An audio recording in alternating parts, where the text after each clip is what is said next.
যে আমার চোখের সামনে যদি এই পোস্টারটা ধরা হয়, যে আমি এখন তো দেখছি এভাবে, এখন পোস্টারটা চোখের সামনে ধরলাম, তখন এই পোস্টারের শুধু এতটুকু অংশ আমি দেখতে পাচ্ছি যখন সম্পূর্ণ চোখের সামনে নিয়ে এসেছি। আর এইদিকে কী আছে তাও দেখতে পাচ্ছি না, এদিকে কী আছে তাও দেখতে পাচ্ছি না, এই বিশাল মাঠ আশেপাশে ডানে বামে কিচ্ছু দেখতে পাচ্ছি না। ঠিক একটা বিশাল দেওয়ালের সামনে গিয়ে যদি আমরা দাঁড়াই এবং একদম দেওয়ালের সামনে গিয়ে চোখ ঠেকিয়ে দিই, তাহলে শুধু দেওয়ালের অতটুকু অংশই দেখতে পাবো, আর পাশাপাশি দেওয়াল যে কত বড় সেটা দেখার আমার সাধ্য নাই। তো বিজ্ঞানীরা বলতেছে আমরা যখন মহাকাশের দিকে তাকাই তখন থেকে বিশাল দেওয়ালের সামনে দাঁড়ালে যতটুকু অংশ দেখতে পাই, মহাকাশের অতটুকু অংশ আমরা দেখতে পাই কিনা সেটাও তারা নিশ্চিত না। কেননা তারা এই মহাকাশের কোনো পরিমাপ তারা দাঁড় করাতে পারেনি। তারা যখন পৃথিবী থেকে ঊর্ধ্বে উঠতে শুরু করেছে, তো উপরে উঠতে উঠতে উঠতে উঠতে পৃথিবীর মতো আরও যত এরকম গ্রহ আছে দেখেছে, সেগুলো নিয়ে একটা গ্যালাক্সি, সৌরজগৎ সূর্যকে কেন্দ্র করে ঘুরতেছে, এরকম আরও অসংখ্য সৌরজগৎকে কেন্দ্র করে একটা গ্যালাক্সি তৈরি হয়েছে। ওই গ্যালাক্সির উপরে যখন যাচ্ছে তখন দেখছে আরও ওরকম বিশাল লক্ষ লক্ষ কোটি কোটি গ্যালাক্সি, কোথায় শেষ কেউ জানে না। তথা ওই লক্ষ লক্ষ কোটি কোটি গ্যালাক্সির মধ্যে আবার এরকম লক্ষ লক্ষ কোটি কোটি পৃথিবী আছে, পৃথিবীর চেয়ে বড় বড় গ্রহ আছে। আর কোরআন এবং হাদিস বলছে এগুলো নিচের আসমানের নিচের অবস্থা। নিচের আসমানের নিচের অবস্থা যদি এই হয়, যেটা মানুষ সমাধান করতে পারছে না, মানুষের পক্ষে জানা সম্ভব হচ্ছে না, এত বৈজ্ঞানিক উন্নতি এবং ক্ষমতা শক্তি সত্ত্বেও, তাহলে প্রথম আসমান, দ্বিতীয় আসমান, তৃতীয় আসমান, চতুর্থ, পঞ্চম, ষষ্ঠ, সপ্তম, এবং প্রত্যেকটাই একটা আর একটার চেয়ে বড়। এবং রাসূলুল্লাহ সাল্লাল্লাহু আলাইহি ওয়াসাল্লাম বলেছেন যে সপ্তম আসমানের সাথে কুরসির তুলনা, আর কুরসির সাথে আল্লাহ সুবহানাহু ওয়া তাআলার আরশের তুলনা। তুলনাটা কি?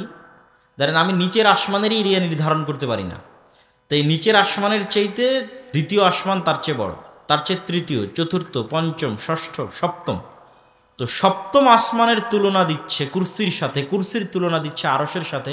তখন রাসূল সাল্লাল্লাহু আলাইহি ওয়াসাল্লাম বলছেন বিশাল মরুভূমিতে পড়ে থাকা এক টুকরো আংটির মতো। বলেন আল্লাহু আকবার। তো আমি তো নিচের আসমানেরই পরিমাপ করতে পারি না, তাহলে আল্লাহ সুবহানাহু ওয়া তাআলার বিশালতা, মহানতা, তার শক্তি, তার সামর্থ্য, তার পাওয়ার, তার কন্ট্রোলিং ক্ষমতা, কোনো কিছুর বাইরে আমাদের যাওয়ার সক্ষমতা নাই। এই জন্য তাওআন আও কারহা, মানুষ কি স্বেচ্ছায় আল্লাহকে মেনে নিবে, না আসলে আল্লাহর অবাধ্য অবস্থা, অপমানিত অবস্থায় কিয়ামতের মানুষের নিজস্ব সিদ্ধান্তের ব্যাপার। তো আজকে একটা নির্দিষ্ট পরিবেশের কারণে আমি মানুষের অসহায়ত্বের এই বিষয়টা তুলে ধরলাম আপনাদের কাছে, এবং এই অসহায়ত্বের বর্ণনা আল্লাহ সুবহানাহু ওয়া তাআলা কোরআন মাজিদে দিয়েছেন। ইন্নাল ইনসানা খুলিকা হালুআ, নিশ্চয় আমি মানুষকে দুর্বল করে সৃষ্টি করেছি। ওয়াইজা মাসসাহু শাররু জাজুআ, মানুষকে যখন বিপদ স্পর্শ করে মানুষ হতবিহ্বল হয়ে যায়। ওয়াইজা মাসসাহুল খায়রু মানুআ, মানুষকে যখন কল্যাণ স্পর্শ করে মানুষ অহংকারী, কৃপণ হয়ে যায়।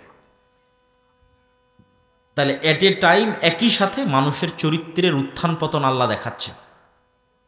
এখনই বিপদে পড়েছে, অসুস্থ হয়েছে, অ্যাক্সিডেন্ট করেছে, তো তার চেয়ে তো অসহায় ব্যক্তি আর পৃথিবীতে কেউ নাই, তার চেয়ে হতবিহ্বল ভীত সন্ত্রস্ত ব্যক্তি পৃথিবীতে আর কেউ নাই। আর এখনই অসুস্থ হয়নি, অ্যাক্সিডেন্ট করেনি, কার মালিক, বিশাল ক্ষমতার মালিক, তখন তার অহংকার আর তার কৃপণতার শেষ নাই। এই মানুষের এই মজাদার স্বভাবের কথা আল্লাহ সুবহানাহু ওয়া তাআলা তুলে ধরেছেন।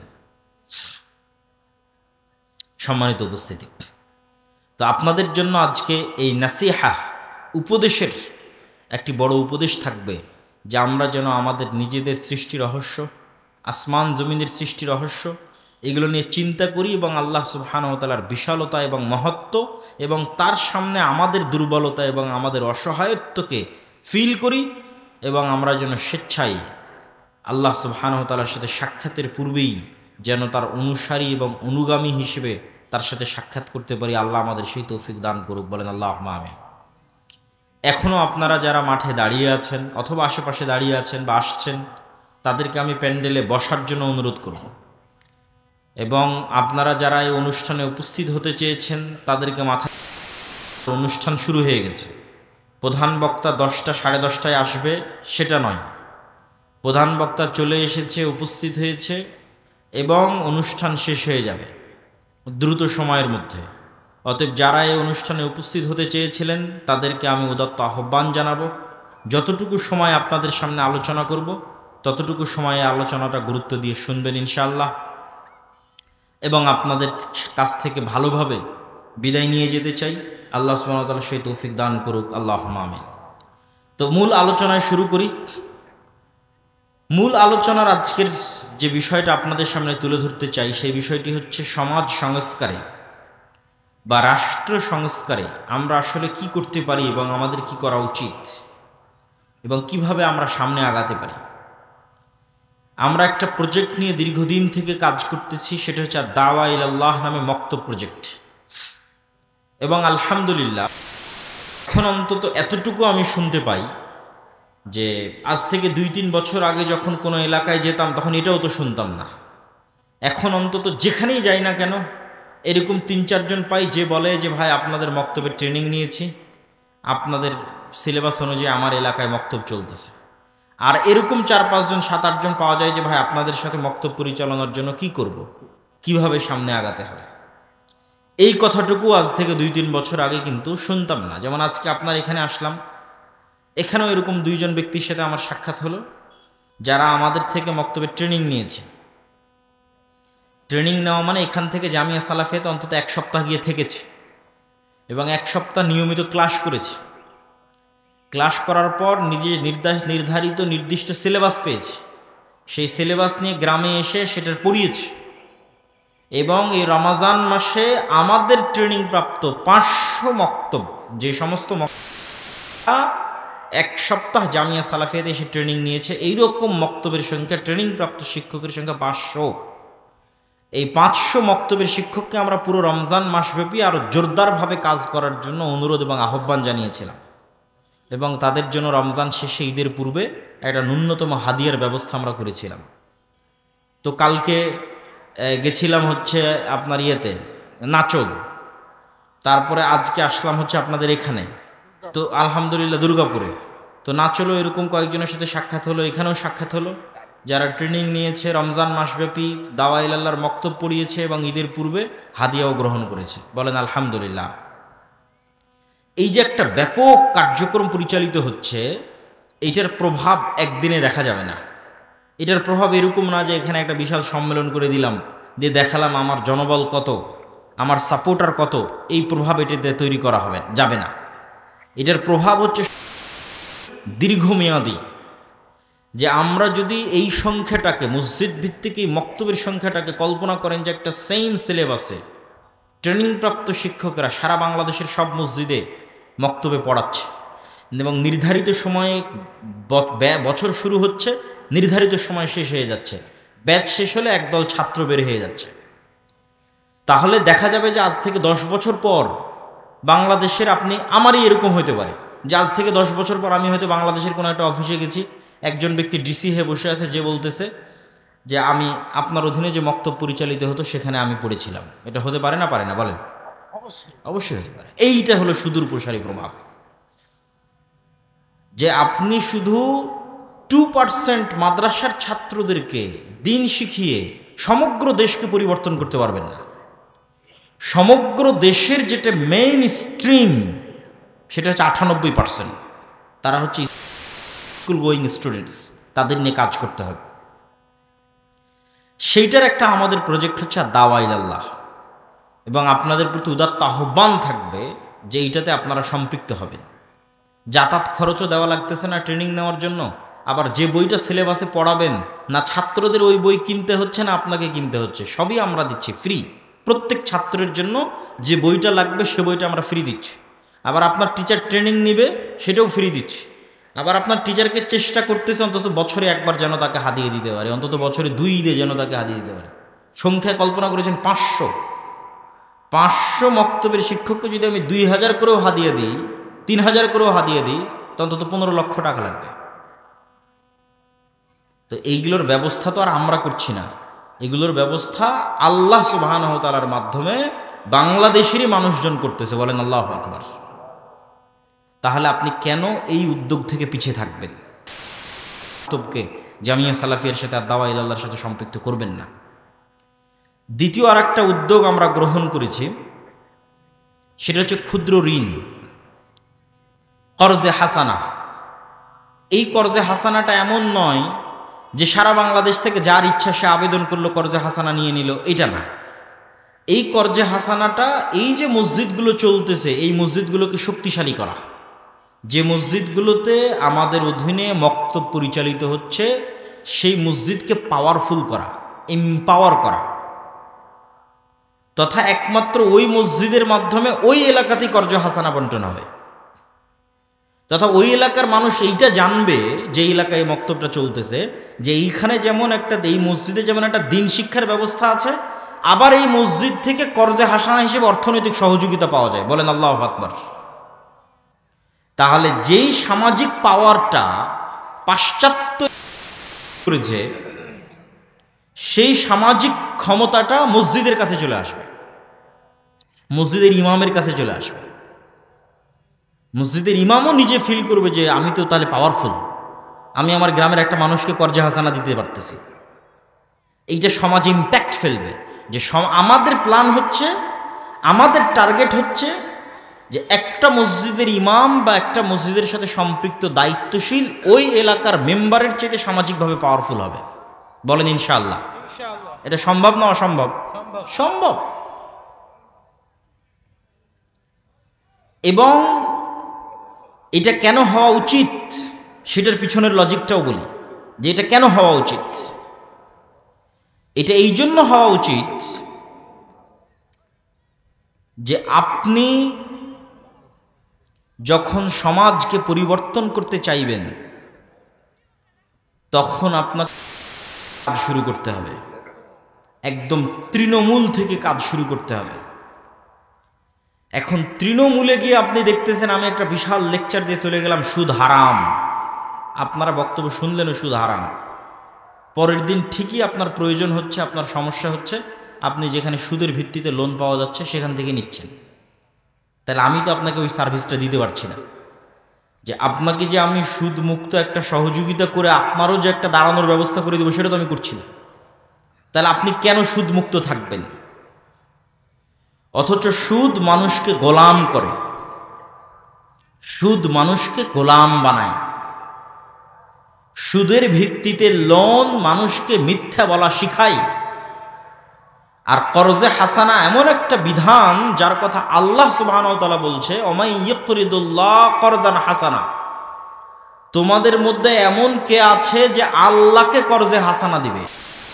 হাসানা দিলাম আপনাকে, কিন্তু আল্লাহ বলছে আমি এই কর্জে হাসানা কাকে দিলাম? আমার সাথে একটু কথা বলেন। আপনি আমার কাছে আসলেন, আমি আপনাকে 50,000 কর্জে হাসানা দিলাম, এটা তো আমি আপনাকে দিলাম। তো আল্লাহ বলতেছে আব্দুল্লাহ তুমি এই কর্জে হাসানা ওই ব্যক্তিকে দাওনি, কর্জে হাসানাটা কাকে দিয়েছো? আল্লাহকে দিয়েছো। আল্লাহু আকবার।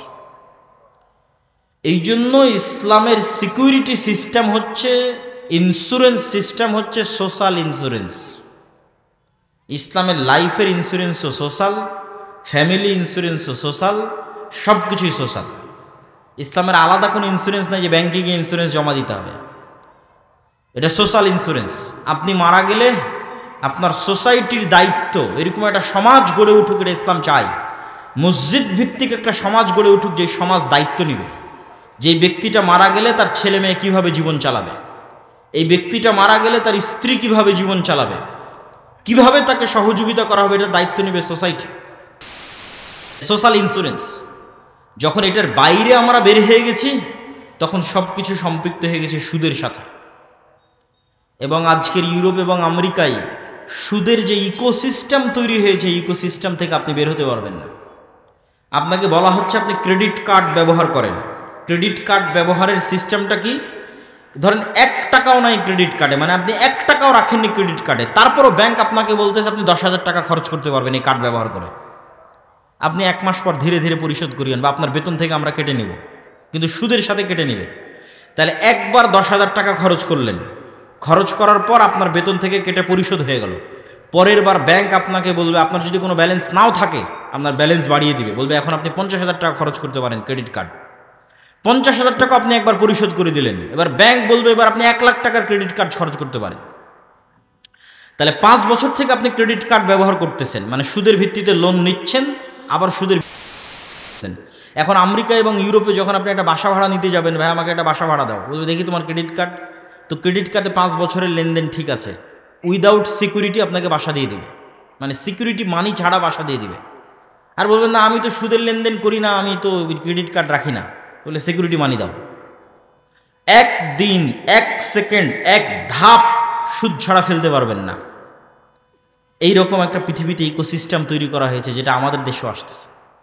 এই ইকোসিস্টেমের বিরুদ্ধে আপনাকে লড়াই করতে হবে, কিন্তু আমরা লড়াইটা বানিয়ে নিয়েছি কম্প্রোমাইজিং সিস্টেম। এই কারণে লড়াইটা প্রকৃত লড়াই হয়নি। এই জন্য সুদমুক্ত কর্জা হাসানা পরিচালনা করা চ্যালেঞ্জ, কিন্তু এটাই লড়াই সুদের বিরুদ্ধে। আমরা এই দ্বিতীয় অর্থনৈতিক লড়াইটা শুরু করেছি। আর বলছিলাম কেন মসজিদকে পাওয়ারফুল করতে হবে।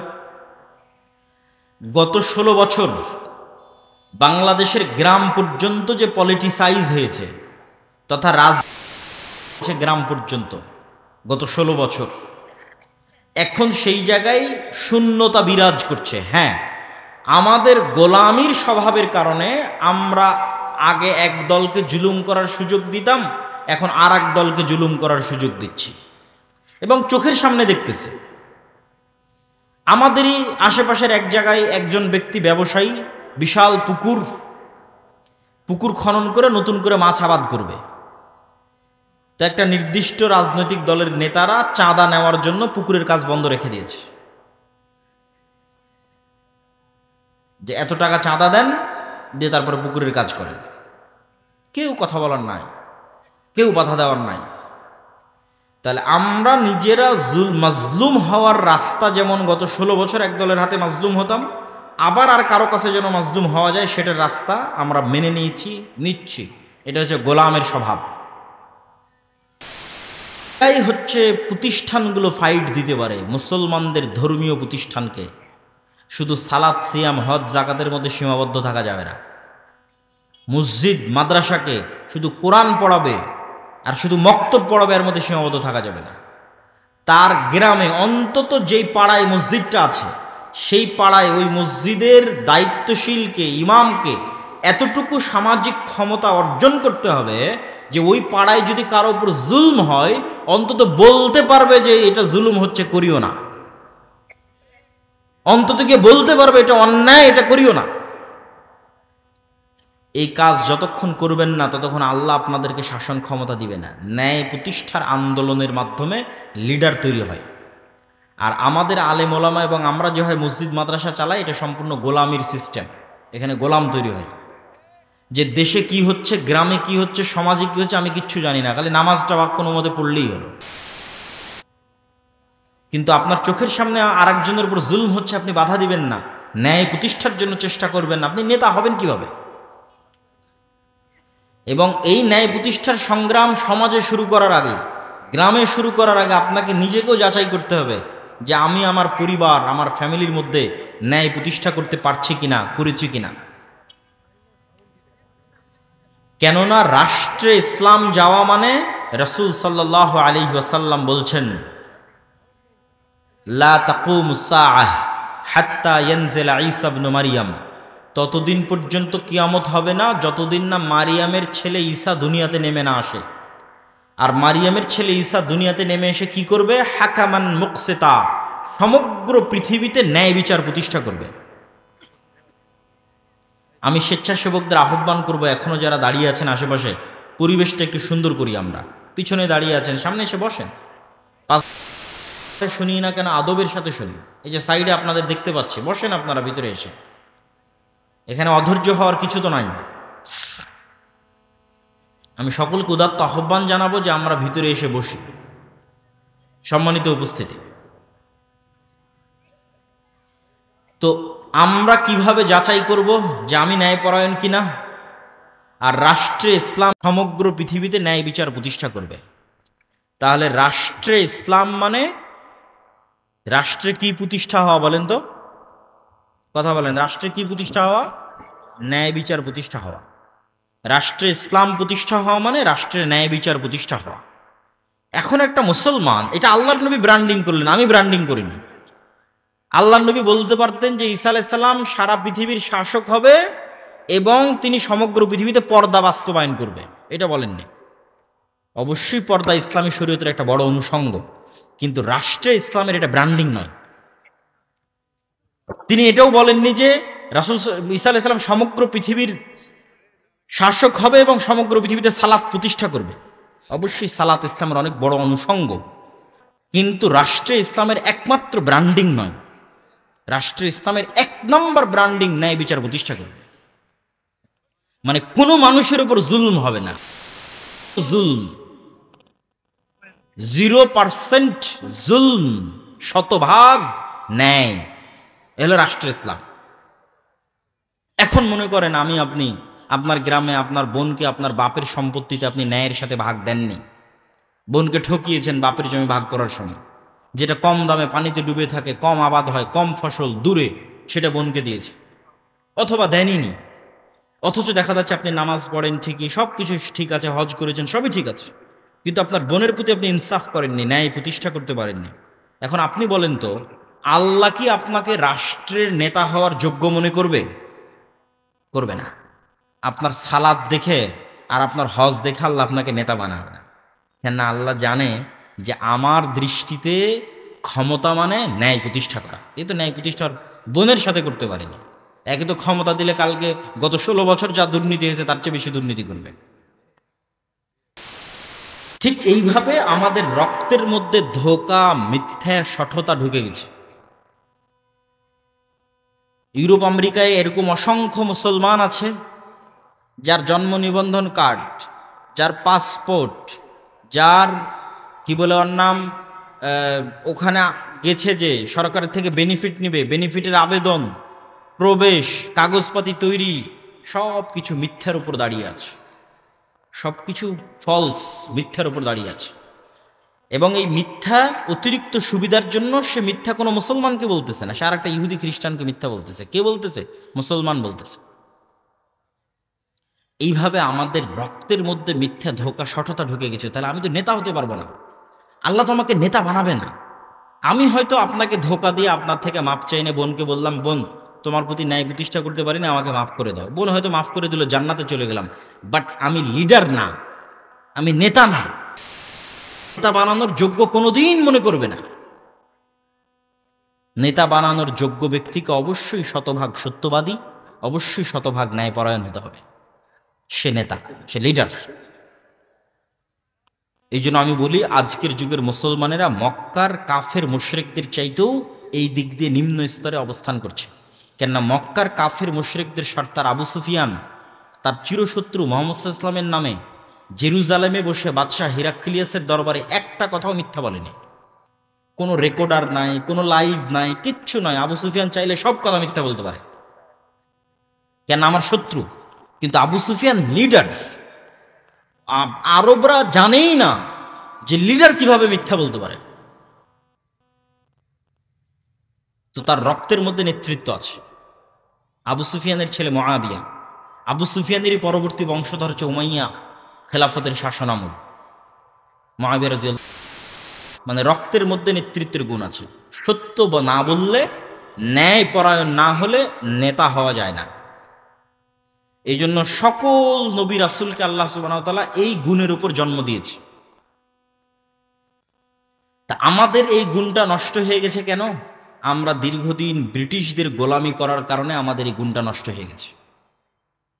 ঠিক যেমন বানু ইসরাইলেরা ফেরাউনের গোলামি করেছিল, তখন বানু ইসরাইলেরাও ধোঁকাবাজ, মিথ্যুক, প্রতারক, সংকীর্ণ মনা হয়ে গেছিল।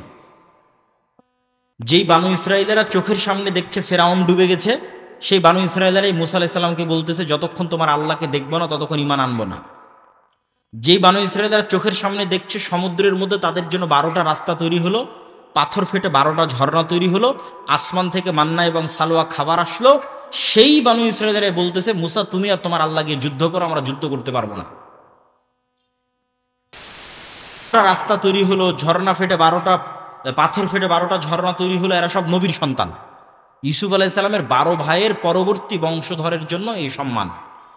তো এরা কিভাবে এরকম প্রতারক হয়ে গেল, এরকম সংকীর্ণ মনা হয়ে গেল? ফেরাউনের অধীনে এরা 300 বছর গোলাম ছিল। মনে করেন আমার অধীনে 2টা গোলাম আছে, আমি একটা রুটি ওদের মধ্যে নিক্ষেপ করে দিলাম, তখন ওরা 3 দিন থেকে ক্ষুধার্ত আছে, ওই রুটিটা নিয়ে কাড়াকাড়ি লেগে গেল। এই যে রুটিটা নিয়ে কাড়াকাড়ি লেগে গেল, এটা হলো গোলামের নেচার। এখন এই রুটিটা পাওয়ার জন্য মিথ্যা বলবে, এই রুটিটা পাওয়ার জন্য ওকে মারবে, এই রুটিটা পাওয়ার জন্য ওকে ধোকা দিবে, সব কিছু করবে। ব্রিটিশরা আমাদের এভাবে ট্রেন আপ করেছে যে তোরা একটা টাকার জন্য মারামারি করবি, ক্ষমতার জন্য মারামারি করবি, মিথ্যা বলবি, আর একজনকে নিচে নামাবি, আর একজনকে টেনে নিচে নামাবি, তার জন্য হিংসা করবি, বিদ্বেষ করবি। জাস্ট এইভাবে আমাদেরকে ট্রেন আপ করেছে 300 বছর গোলাম অবস্থায়। তখন আমরাও হয়ে গেছি বানু ইসরায়েলের মতো, আমরাও আর মিথ্যা, ধোকা, দুর্নীতি ছাড়া কিছু বুঝি না। কিন্তু ইসলামের সবই আছে, আসল জিনিসই নাই। এই জন্য আমরা নামাজি হলেও, হাজি হলেও, আমরা হয়তো ক্ষমা মাপ চেয়ে জান্নাতেও যেতে পারবো, কিন্তু আমরা গোলাম থেকে মুক্ত হতে পারবো না, দাস, কৃত দাস। এই জন্য ফিলিস্তিনে 50,000 মুসলমানকে হত্যা করা হয়েছে গত 1.5 বছরে। ইসরায়েল হত্যা করেছে, ঠিক যেভাবে ফেরাউন বানু ইসরায়েলকে জবাই করতো। ইউযাব্বিহুনা আবনাকুম ওয়া ইস্তাহিয়ুনা নিসাআকুম, তাদের পুরুষ সন্তানদের জবাই করতো, মেয়ে সন্তানদের বাঁচিয়ে রাখতো। আমাদের অবস্থা ওই জায়গায় পৌঁছে গেছে, কেননা আমাদের নেতৃত্বের গুণাবলী আমরা হারিয়ে ফেলেছি। এই জন্য সুদের বিরুদ্ধে যুদ্ধ লাগবে, এই জন্য শিক্ষা লাগবে। কেননা সুদ মানুষকে মিথ্যা বলা শেখায়। এটা আমি বলছি না, রাসূল সাল্লাল্লাহু আলাইহি ওয়াসাল্লাম বলেছে। রাসূলুল্লাহ সাল্লাল্লাহু আলাইহি ওয়াসাল্লাম প্রত্যেকটা দোয়ায় বলতেন, আল্লাহুম্মা ইন্নী আউযুবিকা মিনাল মা'সামি ওয়াল মাগরাম। আল্লাহ, আমি কর্জ থেকে বাঁচতে চাই, গুনাহ থেকে বাঁচতে চাই। তো কর্জ থেকে বাঁচতে চাই, কিভাবে কর্জ থেকে আল্লাহর নবী, আপনি কেন এত কর্জ থেকে বাঁচতে চান? তো রাসূল সাল্লাল্লাহু আলাইহি ওয়াসাল্লাম বলছে, মানুষ যদি আজ কর্জ নেওয়া শুরু করে, কাল মিথ্যা বলা শুরু করবে। তাহলে কর্জ মিথ্যার প্র্যাকটিস দেয়, সুদভিত্তিক লোন মিথ্যার প্র্যাকটিস দেয়। তাহলে আজকে আমি মিথ্যা বলছি মানে আমি তো কালকে নেতা হতে পারবো না। আমার ছেলে মিথ্যা বলছে মানে কিস্তির লোক আসছে, বলে দাও তোমার আব্বা বাড়িতে নাই, বা আব্বা অসুস্থ, বা আব্বা শ্বশুর বাড়ি গেছে, তাহলে আমার ছেলেকেও মিথ্যা বলা শেখাচ্ছে। আমার বউকেও ওই কিস্তির টাকা থেকে বাঁচানোর জন্য মিথ্যা বলা শেখাচ্ছে। তাহলে মিথ্যার কালচার শুরু হয়ে গেছে, মানে আমি অন্তত লিডার হতে পারবো না, অন্তত নেতা হতে পারবো না।